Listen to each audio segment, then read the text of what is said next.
Unfortunately, very, very much unfortunately, news about housing, should we say, is never, should we say, the first thing that a journalist would, should we say, often flock to when news comes out about it.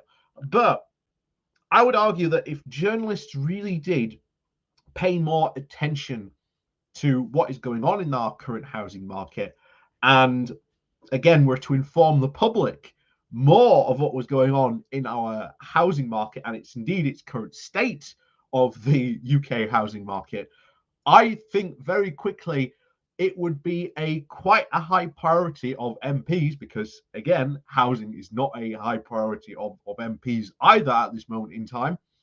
But it would rocket up their list of priorities if the public knew and understood what was going on. Because we've just had a report from the House of Lords that has looked at the, shall we say, the past decade of, shall we say, Tory incompetence when it comes to trying solving the housing market. Now, you may remember a certain Chancellor by the name of George Osborne, who brought in this new Help to Buy scheme that was going to be absolutely fantastic, and it was going to be the new right to buy. Everyone would get a foot on the housing ladder, and it would solve all our problems.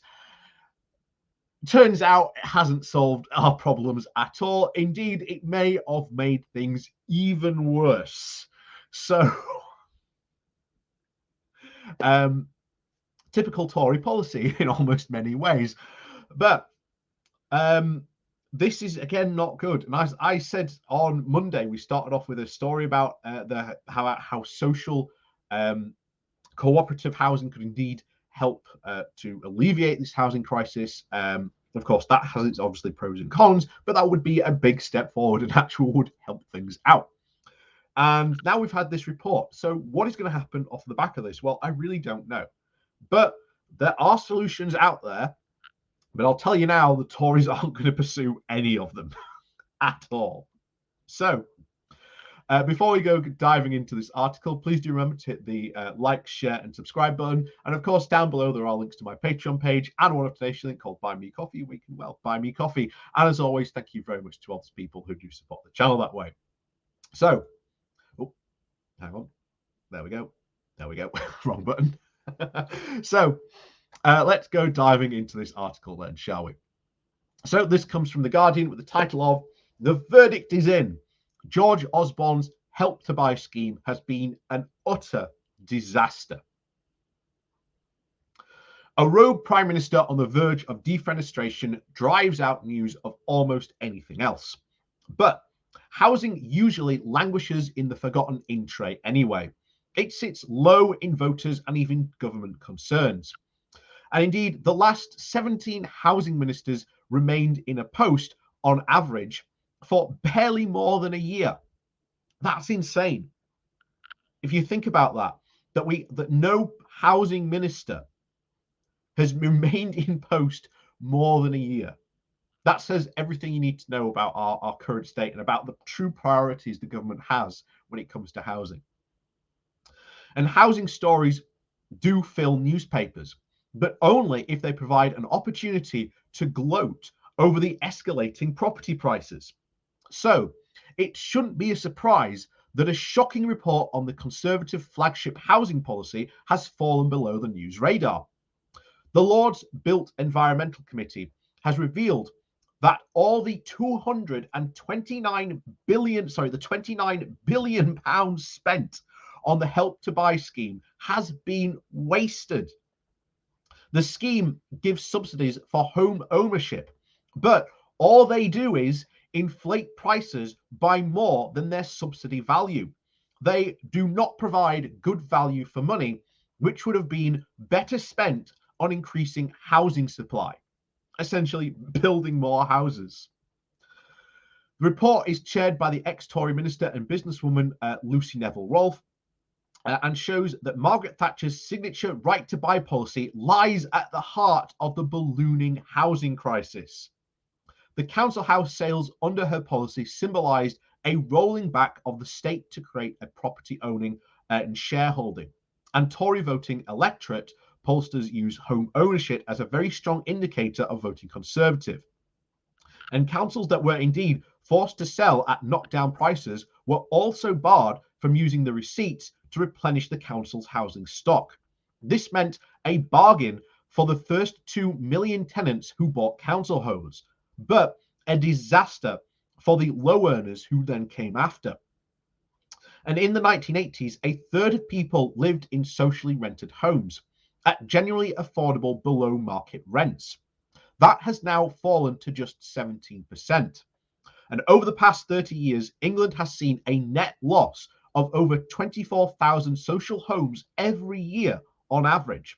And another 29,000 social homes have vanished alone through sales and demolitions. Those disappeared tenants do end up obviously exasperating the private rented sector.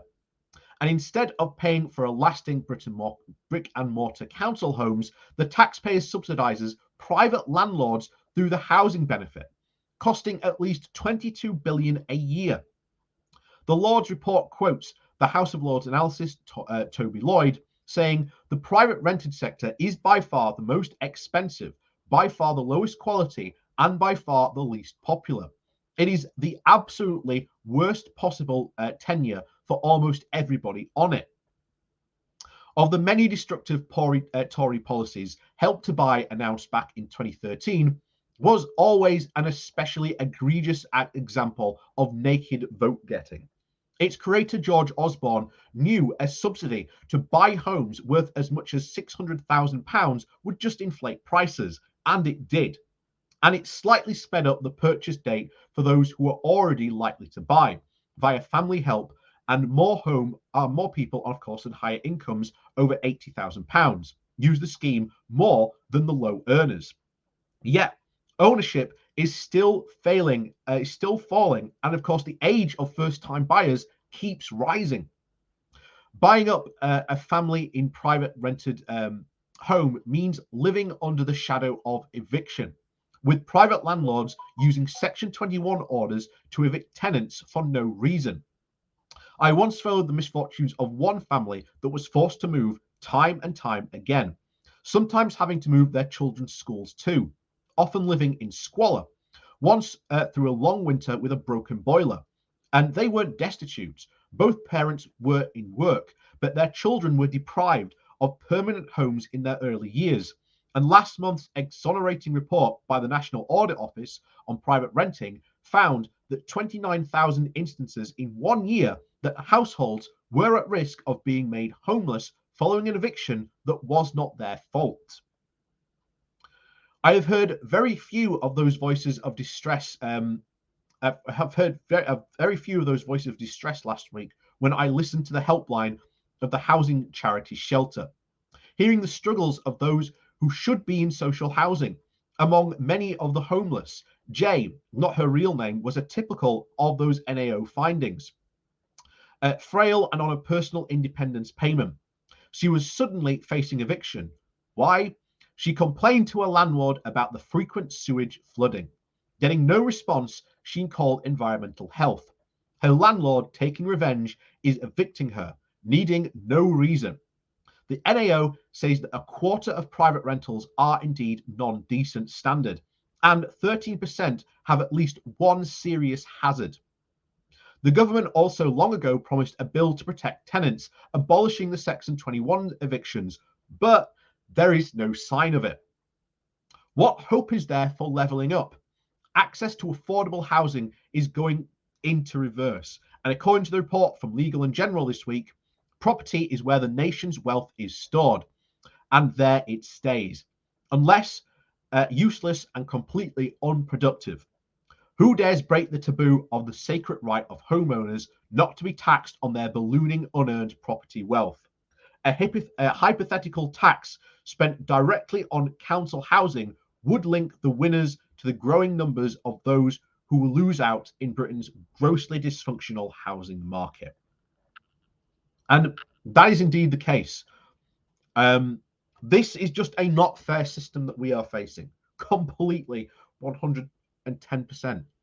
We need to do something about it, or else it's only going to get worse. We are pricing more and more people out of the housing market, forcing them into at private rented situations where even the government does not want to do anything about it themselves because, surprise, surprise, most of the Tory MPs are themselves landlords, so they don't want to do anything about it.